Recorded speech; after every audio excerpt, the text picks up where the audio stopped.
A weeknight, we're heading to Myrtle Street in West Oakland. A so-called rock house where 6 suspects were arrested a week earlier has reopened. The narcs want to bust it again. Narc Tommy Moore will attempt an undercover buy to get evidence needed to back up a new search warrant. Okay, see the guy coming out of the side of the house. That's where you go to buy. In the darkness, we're barely able to make out a narrow alleyway. You go in the alleyway, you yell up to the people upstairs. They lower a bucket. You put your money in it. They raise the bucket, and then they toss down the dope to you. We can see Tommy getting out of his car and going in the alley. Okay, our man's going in. You and Paul out here. The buy takes only a few seconds. See, here comes our man. Got it. Hey, we have all sorts of people coming out. There were 3 of us back in the alleyway. We all dropped the money in the box. They pulled the rope up, then dropped the dope in the bucket and sent it back down to us. They told us no smoking in the alleyway. That was pretty much the way the situation went. Real quick and easy. We arranged to meet Tommy a few blocks away and get the rock. It's a big one, according to the narcs, designed to encourage return customers. But it's risky business. It was a very short and tight alleyway, 1 arm's length, at that much space to work from. Had someone identified me, it could have been very difficult to overcome any physical attacks if need be. Tommy adds he enjoyed it and found it exhilarating. We return to Myrtle House to stake out the supplier whom the narcs hope will make another delivery. Okay, they continue northbound Chestnut. The narcs trail the car to an apartment in Berkeley. Later, they'll follow up on the car registration and the address. This guy, they say, is either a supplier or a customer, and either way, that's useful information. Back at headquarters, narc Ian Haney tests part of the rock Tommy bought in the alley. If it turns blue, that means it's cocaine.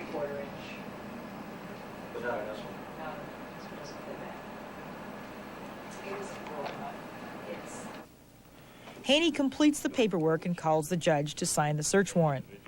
Because of the weird hours narcs work, one judge is available to them around the clock. It's after 11 now, but the judge goes over the search warrant, asks a few questions, then signs it.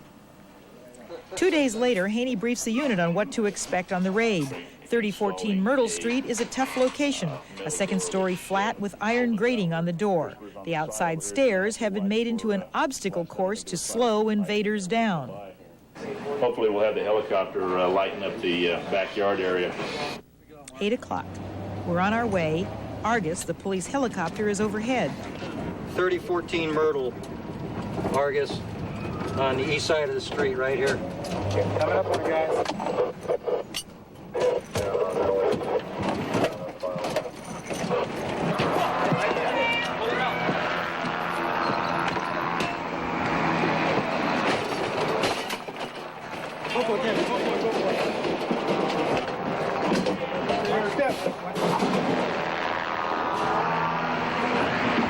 We got the pipe.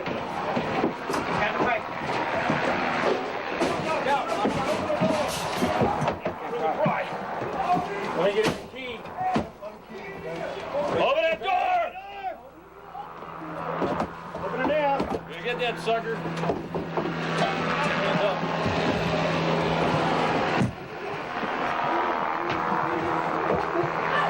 Hey. Get your hands off! Put your foot down! Leave that for me.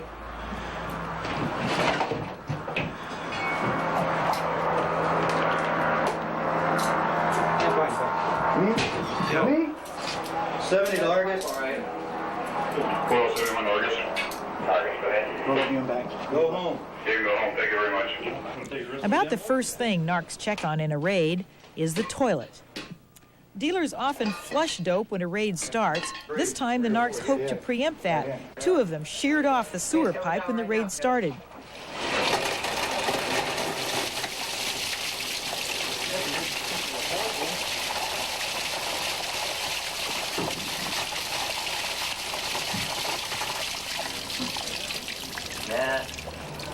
No hubbas. No hubbas. The narcs turn the flat upside down, searching for the cocaine they feel sure is here. They find a receipt showing 100 crystals had been delivered a half hour earlier and $200 buried in the garbage. This is the bucket that they lower down the window when they make their sales. So right down here. Pull it up, take the money out, put the dope in, and lower it back down there. They strip search and question the 4 suspects, including an old man who lives in the flat. He has just gotten out of jail from last week's arrest. You don't know about that kitchen window routine, huh? I don't know anything about it. They give you any bucks for doing that? Huh? For coming over dealing dope, they give you any money? I'll get some chicken, but this is That's all you get? That's all I get. These punks don't give you nothing? Whatever they do, I don't... Go get dressed. Whatever they do, I don't have nothing to do with it. The law requires drugs for a drug arrest. The undercover buy, the bucket, the receipts, and the supply of tiny cocaine baggies are helpful but not conclusive evidence. The narcs use a recent law to book these suspects. As of January 1, it's a felony to barricade your doors against the police. At Myrtle Street, the doors have been blocked, barred, and boarded up. It's enough to take the suspects downtown. An average day's work for the narcs, they say. At least there'll be nobody home at Myrtle Street for a day or two. I'm Betty Ann Bruno, and that's segment 2 for tonight.